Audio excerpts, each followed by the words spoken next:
لەگەڵ ساتێکی تریادا ساتی ژمارە 6 تاوێکە وەستین بۆ تێڕامانێک ئەم جارە لە کۆڵێکی سووکی دنیایی. ئینسانی مسلمان هەست پێەکە کە بەرەو ئاخیرەتە ڕوە.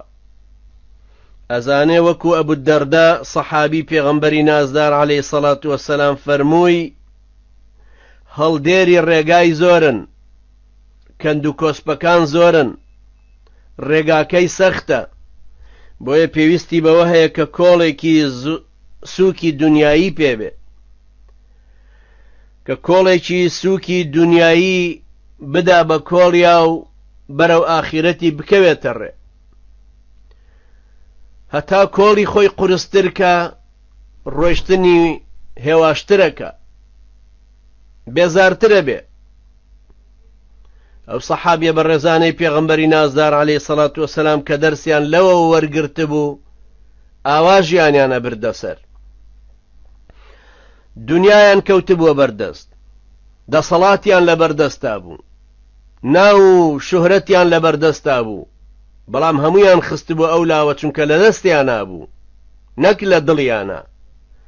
هەوڵیان بۆ نەدابوو، خۆی هاتبووە بەردەستیان. جیاوازیش لە نێوانی ئەو کەسەی کە هەوڵ بۆ دنیا ئەدا و یەکی کە دنیا دێتە بەردەستی، ئەو کەسەی هەوڵ بۆ ناو و شۆرەتەدا، ئەو کەسەی ناو و شۆرەت دێتە بەردەستی، جیاوازیەکی زۆر گەورەیە.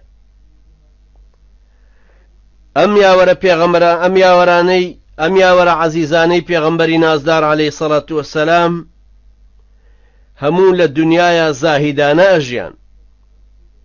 ئەیان زانی کە دنیا منزڵگەیەکە و لێرەوە ئەڕۆی بەرەو قیامەت. ئێرە شوێنی مستەقربوون و نیشتەجێبوون نییە، هەوڵدانێکە لێرەوە بۆ قیامەت. ئێرە چێڵگەی ڕۆژی دواییە، لێرە تۆوە چێنی تا لەوێ بیدووریتەوە، لێرە ڕەنجە دەی هەتاکو لەوێ بەرهەمەکەی وەرگری. بۆیە پیاوی بەختەوەر و ئاقڵ و ژیرە و کەسەیە کە خۆی بۆ ئەم سەفەرە ئامادەکە.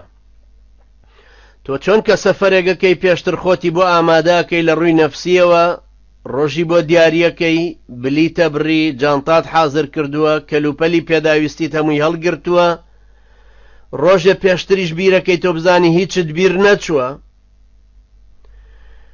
ئایا ئێمە دانیشتین ساتێک بیر بکەینەوە لە قیامەتمان، لەم سەفەرەمان بەرەو ئاخرەتمان بەرەو ڕۆژی دوایی، بزانین ئەو جانتایی لەگەڵ خۆمانیە بەینە گۆڕەوە کە جانتای خێر و خێراتەکانمانە چیتری پێویستە.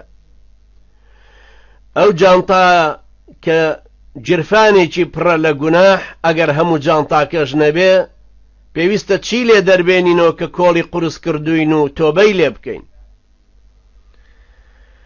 ئەم سەفەرەی بەرەو ڕەزامەندی خوای پەروەردگارمانە با و یا بەرەو بەهەشتی خوای گەورەیە، یان نەعوذ بالله خوای گەورە لاماندا لەگەڵ ئێوەش بەرەو عەزابی خواییە و بەرەو جەهەنەمە. هەروەکو چۆن کابرای شاعیرە لێ إنما الدنيا إلى الجنة والنار طريق والليالي متجر والأيام سوق. ڕێگایەکە ئەم دنیایە لێرەوە ئەڕوا بەرەو بەهەشت یا بەرەو دۆزەخ.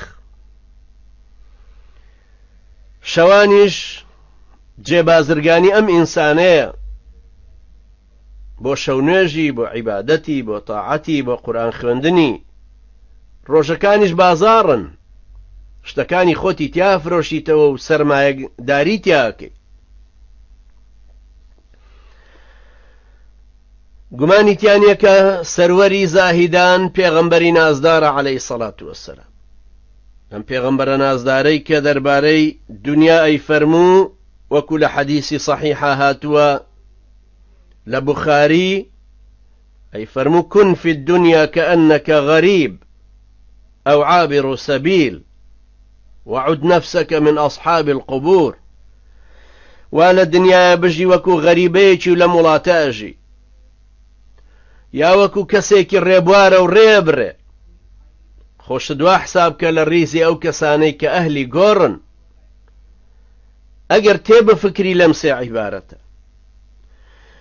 ورد سەرنجی خۆت بدەیت و تێڕامی بزانی ئاخۆ بەڕاستی تۆ لە دنیاە خۆت بە غەریبەزانی یا باوەشت بە دنیاە کردووە یا دەیان کەسە ناسی بۆ ئەو کەسانە یارمەتی دەردەبن لە پێناوی پیاکردنی دۆلارێکی زیادە.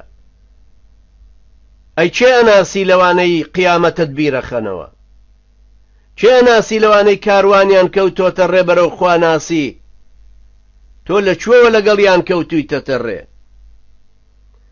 تۆ خۆت بە ڕێبواری ڕێی قیامەت ئەزانی کوا ئەو جانتایەی هەڵت گرتووە بەرەو قیامەتت؟ ئەو پریاسکە و کۆڵەی پێچاوتەتەوە چیت هەڵگرتووە؟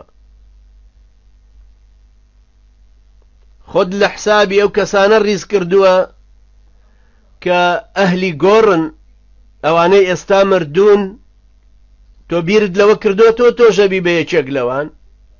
چیت ئامادە کردووە کە ئیتر چوویتە ناو گۆڕەوە و هیچ کار و کردەوەیکی چاکەت نامێنە مەگەر هەر چاوەڕوانی دەستی یەکێکی تربی خێرێکت پێ بکە وەکو سوالکەرێکی لاواز و پەککەوتە لەسەر جادەکەوتۆ چاوەڕێکا یەکێک پارەی نانێکی بدات.